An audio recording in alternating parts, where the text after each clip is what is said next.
Welcome to Breaking the Norm, the problem with female genital mutilation. We're your hosts, Julie and Mohammed. Today we're discussing an intervention that took place in Ethiopia to reform female genital mutilation among young women. First, we should explain what female genital mutilation is. It is the practice of partially or fully removing the external part of female genitalia according to the World Health Organization.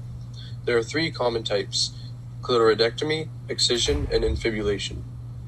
Female genital mutilation poses great risks to the health of females, including childbirth complications, HIV, painful urination, death, infections, and more.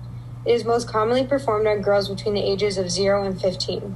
In this specific case study, community-based interventions are used in an attempt to stop the practice of female genital mutilation, although it has deep cultural roots. These interventions included educating community elders on the risks of FGM while also allowing space for debate on why it should be kept based on religion and culture. This intervention strategy works well to build trust among the community and doesn't force anyone to do anything, which can come off harshly. Community-based interventions take a more open-minded approach to allow the ban of FGM to really stick. One way community-based interventions like this could be harmful is if the public health professionals do not have a full understanding of the cultural meaning of FGM. This intervention strategy can also be a lengthy process and allows for a lot of time and energy to be focused on one specific community. We will be interviewing Dr. Elisabeth Maring, who teaches family science classes at the University of Maryland. Her classes include many lessons on the dangers of female mutilation in many countries. Hi, Dr. Maring. Thanks so much for coming and allowing us to interview you. Of course. Perfect guest. So the topic is female genital mutilation, as you know. So in your opinion, is female genital mutilation ethical? The quick answer is, the WHO, the UN, in human rights have all denounced FGM as practice that should not be used. But keeping in mind that balance between cultural competency, remember, and that idea of ethnocentrism, of judging another culture based on the standards of our own, then I think it's important to always just take a step back and ask the question. I think the question that you're asking is an important one because of that. And the answer is that it is not a practice that is being seen as having any benefit, serving any benefit, and doesn't seem to have any it's not in any religious texts as a practice that has to be, practiced because of the religious implications of it. And, remember from the class, I'm sorry, I may be going to answering more than one of your questions. So I'll leave it at that for now. We'll come back to more. Okay. And then how prevalent do you think that female genital mutilation is today? It's still prevalent. I mean, in a lot of countries, in Africa and the Middle East, in some Asian countries, I don't actually know. I mean, I think the figure is high, in terms of how many women have gone through some form of FGM. It's high, like 200 million, I think is the figure that I've seen. So while there's a lot of advocacy efforts in place to stop the practice, it's still high. So moving on, this question asks, how does one decide which is more important, the health of women or religion? So who decides that balance or where that line is? So I think the answer to that, the question is about whether religious practice should take precedent. And remember in Half the Sky, the Edna Adan from Somaliland had the woman who practiced, who was the, who did the circumcisions or, the female genital mutilation, that she performed them. And when asked that question, if she were to have something else that she would do, that it's her livelihood. and it's her business. And if she were to have another option, would she do that? She said yes. That is one case, it's one case. It doesn't mean that that's true for all the places where it's practiced or among all of the practitioners of FGM. But in that case, I thought that was a really telling sign that if they, it's her business, not the religious ritual was not what was seemed to make it carry on. So moving on, so we know that female genital mutilation has negative physical effects on the body, on the female body, but how does it affect mental health? There have been studies that have shown that the practice has led to women, having psychological issues. I don't remember exactly what, but I would say it's probably in large part connected to the pain that they're experiencing. And then in, the cultural practices that would lead to them being, where there might be more violence against women and patriarchal cultural practices, then if a woman is having pain in sexual activity, then her husband might be more likely to be abusive. So I think there's those patterns that can get played over and over in that situation as well. So moving on, do you think there are any positive effects of female genital mutilation? No, I don't think there's any positive effects. I don't think you could say that. The other thing which I would call attention to from Half the Sky, I don't know if you remember Cheryl Wudun, who's one of the authors, talked about foot binding in, her family. She was from Chinese grandparent, her grandmother had her feet bound, foot binding practice. And, and she says, well, I'm so glad that practice no longer exists for me, when I was growing up.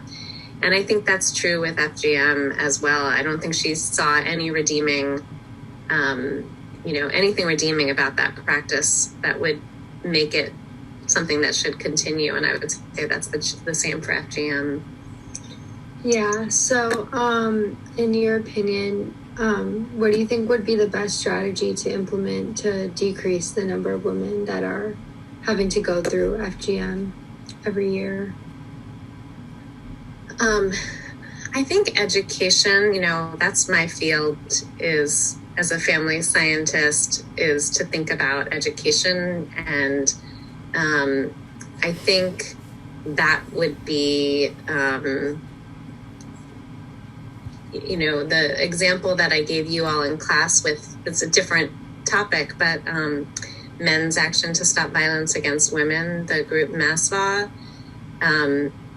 So that was about stopping violence against women, but they do their programming for women, men, girls, and boys are all the targets of their educational programming. And I think that's true for FGM as well. So it's not just providing educational programming to women and girls. I think it's even more important possibly to provide that education to men and boys. Okay. I see. So how effective do you think that educating men on female genital mutilation would be when religion is so prevalent in those areas? Well, so it's a great question. I think using the example of MASVA, which actually has been successful, an example of something that they would do is to do role play, do some role play. They call them street plays, but they'll have people acting out what the experience is like, and do that for boys. Let's say, starting with boys and adolescent boys, to share that, who are then, really close to to becoming men. I think that's a way to introduce the concepts young. And in terms of the religious practices, I think trying to help separate the practice from a religious context, that idea that it's not something that's in any religious texts, means that you could probably work on using the education of what would be some other rites of passage that could be practiced instead, and having local people provide that education so it's culturally relevant, culturally competent. And so there are laws. I remember in the case study that mentioned Ethiopian laws on female genital mutilation, and it's supposed to prevent this custom. But how effective do you think they really are in stopping it? I think they probably are effective to some extent, but the more rural areas, less so. And that's probably where you see the practice more, continuing in larger numbers. And so that's where providing that education, like that idea of, training people from the local community to then go out to those rural areas and provide, that is how you're going to slowly make progress there. So going off of the way you said that education in the community would help to prevent this, why do community-based solutions where the researchers who are coming in to help work with the community tend to be more successful compared to non-community-based solutions to problems like these? That's such an important element. The answer is cultural competency, that when groups from the outside, well-intentioned, come in and they don't have that cultural context, there can be really dramatic errors that are made, and that can turn a community away from whatever is being pushed. But if you involve the local community with whatever the topic is, and slowly, it's about establishing rapport with the community that you're working in, and not coming in as an expert, that you really want to learn about the community and build that relationship before even starting that educational program. So last question,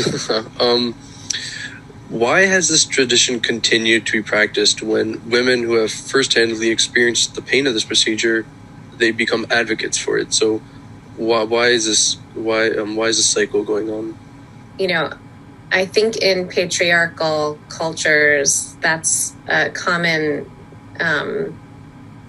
experience, that there's not really an alternative. That's if no alternative is brought in, then think about it from your own lives, how you would see that as just the way things are, even if it's painful, or even if it but with the idea being brought in that this is not a necessary practice, and that there are other ways. And you look at so much of what the course that you all took with me is about, is really what are the ways that people have shined in these really challenging situations, who have come up with ideas and really pushed it and said, I'm not going to rest until I see, that there is something different that could happen. And I think that's the answer. It's not an easy one, but you do see lots of examples of success with that. But yeah, that's it. That is what you just brought up. I think is a crux of the issue. There is the elders, community elders, and particularly women who may not want the practice to end.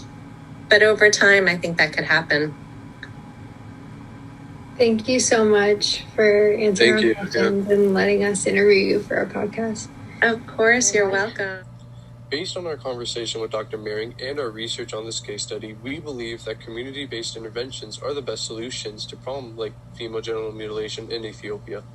By educating the community of the extreme health risks and having cultural competency, which is the knowledge and mindfulness of cultures outside of your own, solutions like this intervention and case study can be extremely effective. A special thanks to Dr. Maring for joining us. We hope you learned more about female genital mutilation and community-based interventions and enjoyed our podcast as well. Thank you for listening.